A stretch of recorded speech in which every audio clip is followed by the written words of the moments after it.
But a lot of people don't know what their purpose is, or they feel like they have too many ideas, too many passions, and they don't know which direction to go.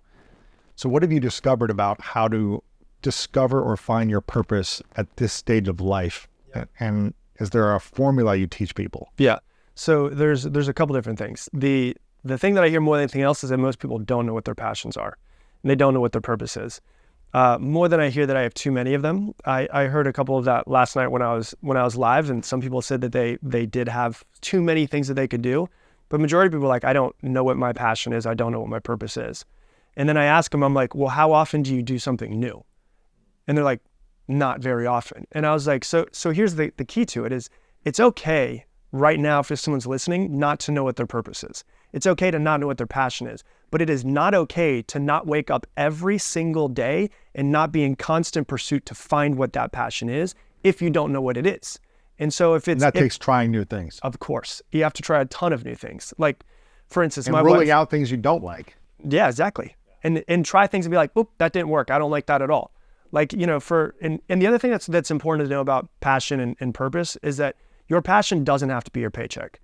Like, you can look at people and see, like, I'm lucky enough, you're lucky enough that we're so passionate about this and we happen to be paid from it. That's amazing. Like, that's, by the grace of God, the best thing that's ever happened to me, right? But there's other things where it's like, some people are like, I really enjoy riding horses. And how do I make money off of horses? How do I make them my passion? I was like, you don't necessarily have to make money off of it, but maybe you start going, well, you know what I would like to do? I like to take my horses and I like to teach people that are in the inner city how to ride horses, or I like to teach people who have maybe psychological symptoms and they have anxiety or bipolar, and I've learned that horses end up calming them down in some sort of way, and you decide that you want to help them. It doesn't mean you have to make money off of it, but I always say, if you found something that you love so much, why don't you try to spend as much of your time doing it? And so if it is this horses thing, and maybe you make like $5,000 a year of horses, or maybe it costs you more money, can you have a job that you at least somewhat enjoy? Not hate, but you somewhat enjoy, but it gives you enough free time to do the thing that you actually makes you feel alive. Yeah. And so people always say like, well, how do I find those things? I think my personal belief is I think that God, the universe, speaks to you through energy, of the energy that we feel doing something. Like, when I get done with this podcast, I am going to 100% have more energy than when we first started the podcast, because this is what actually makes me feel alive. Like, I feel the most alive doing this. Yeah. And so I think a lot of people need to think like, where's the most energy for me?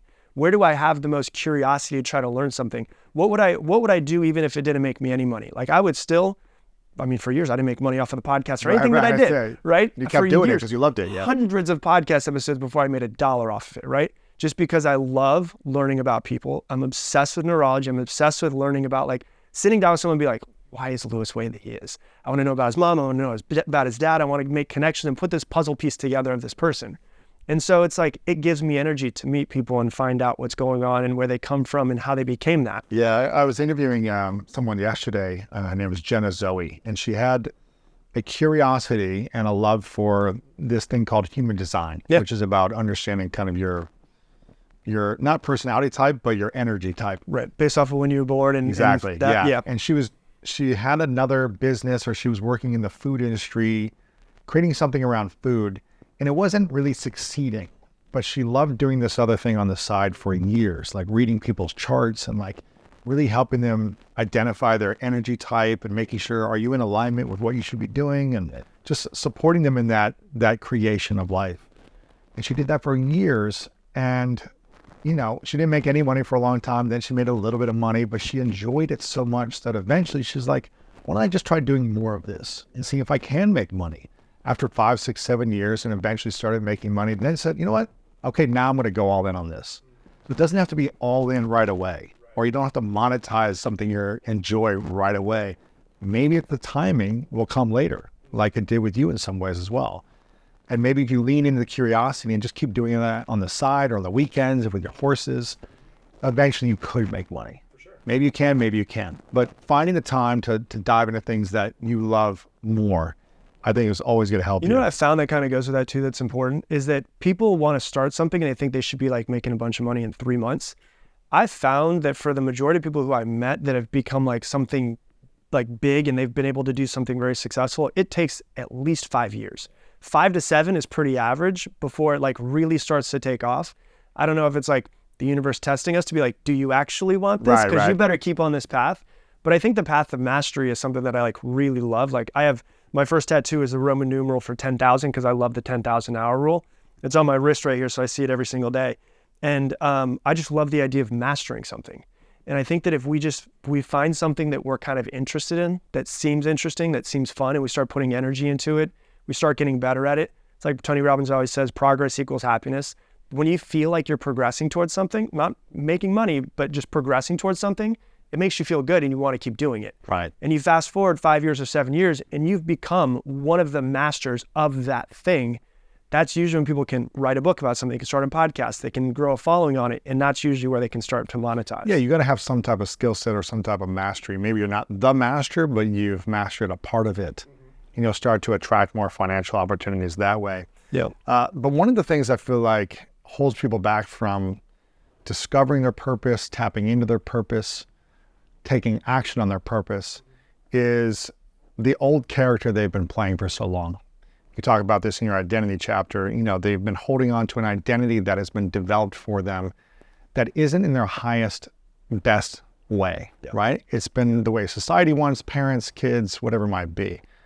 How can we get the courage to eventually kill off the parts of ourselves that are no longer serving us for our highest sense of purpose? Yeah.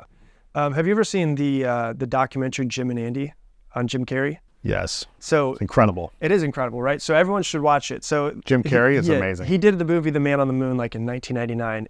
Andy Kaufman, right? He was playing Andy Kaufman, right? So he was playing Andy Kaufman, and he's a method actor, which means that he had to literally become him, and he had to play him all day long for 3 or 4 months straight. To the point where even his driver said when he would pick him up in Hollywood and drive him home, he would still be Andy Kaufman in the car. On the way home, he'd be Andy Kaufman on the way home, or on the way to go and shoot every single day. The crazy part about it, though, is that Andy Kaufman also played other characters. So Andy Kaufman was also Tony Clifton, which is a whole other character. And so he would, if they stopped shooting and he was Tony Clifton, he would go home and be Tony Clifton. And so he was Andy Kaufman some days, he was Tony Clifton some days, he was never Jim Carrey in those 3 or 4 months. And it's really interesting when you watch it because the people who are like, they were in Taxi with him and they were on the show were like, he was almost indistinguishable. Like he was the closest thing to Andy Kaufman that I've seen since Andy Kaufman. To the point where even his daughter, Andy Kaufman's daughter, went and did sessions, like almost like mini therapy sessions, sitting down with Jim Carrey as Andy Kaufman as being her dad. That's crazy. Crazy, right? And so what's crazy about it though is that when it ended, he said he forgot who Jim Carrey was. Like he literally forgot. There's a point where there was that song, I think it was REM did the song Man on the Moon. They're like, can you be, we're gonna shoot the video, the music video for it. Can you be Andy Kaufman? And he's like, I don't think I can. He's like, because I lost myself so much in that role that when it ended, I forgot what I liked, I forgot what I didn't like, I forgot my belief systems, I forgot everything about who Jim Carrey was. And the quote that he says, and it's actually in the book, is, I realized if I could lose Jim Carrey so easily, then it was Jim Carrey. And he realized it was just another character that he was playing in his life. He was waking up and unconsciously every morning deciding to be Jim Carrey. And he was being that person. And if you've seen like the spiritual awakening he's gone on in the past like 20 years, that was the beginning of it. It was because he lost his identity. He forgot who he was. And it shows you that it's like our identity is just something we're choosing to be every single day. And we can look at parts of ourselves and we can say, do I like this aspect of myself? Do I not like this aspect of myself? So like, there's aspects of myself that I like. There's aspects of myself that I don't like, and I've changed over years. Like one of the things that was the hardest for me was, with my father not being around, my mom working a lot, is I don't feel like I really felt a safe space of love when I was a kid. I didn't feel like it was just there and omnipresent. Like my wife, her mom and dad are still together. She's got her 2 sisters. They're all really close. We were never really close. So I never really had that. And so we've been together now for 10 years. In the first couple of years, she was way more loving and I couldn't open up to the love. Like it was hard for me because I felt uncomfortable. Like my nervous system was like, what's going on? This person's too close to me. It almost didn't feel safe for you because it was unfamiliar. 100%. Even though it should be the safest feeling in the world, right? But you're like also afraid of it. Right. You want it, but you don't want it. Yeah. And so it was like me noticing different aspects of myself of like, I'm not as loving as I think I probably truly am or what I could be.